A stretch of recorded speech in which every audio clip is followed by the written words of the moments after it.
सन 1685च्या लंडनमध्ये मेणबत्त्यांच्या मंद प्रकाशात रॉबर्ट हुक आपल्या डेस्कवर झुकून बसला होता, अनभिज्ञ असताना की आज रात्री तो जग बदलणारा एक काळजीपूर्वक निरीक्षक आणि सूक्ष्म तपशिलांवर असामान्य नजर असलेला रॉबर्ट हुक याने मानवाने कधीही न पाहिलेल्या लहान चमत्कारांचा शोध लावला. सर्व काही एका क्रांतिकारी नवीन उपकरणाद्वारे टिपले गेले, ज्याला लवकरच जग सूक्ष्मदर्शक असे म्हणू लागेल.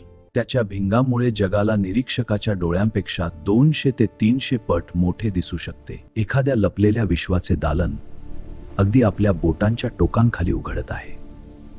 एक दिवस हुकने कॉर्कचा एक अत्यंत पातळ तुकडा घेतला. त्याने ते आपल्या भिंगाखाली ठेवले. त्याला आश्चर्य वाटले की तो कॉर्क सॉलिड नव्हता. त्याऐवजी कॉर्क बनलेला होता असंख्य लहान रिकाम्या कप्प्यांनी, जे नीटनेटक्या ओळींमध्ये मांडलेले होते. ही छोटी खोळ्या त्याला ताबडतोब आठवण करून देतात त्या खासगी लहान खोल्यांची ज्यांना सेल म्हणतात, जिथे मठातले भिक्षू राहतात. त्या एकाच थक्क करणाऱ्या आश्चर्याच्या क्षणी हुकने त्याची खोड काढण्यासाठी क्विल परत उचलली. त्याने नेमके तेच काढले जे त्याला दिसले. त्याने प्रत्येक लहान जागेला सेल म्हणायला सुरुवात केली. ते एक साधे शब्द जीवशास्त्राचा पाया बनला, सर्व सजीवांच्या रचनेचा मूलभूत घटक. रॉबर्ट हुक यांनी अजाणतेपणे जीवनाच्या गुप्त नकाशाची किल्ली शोधली.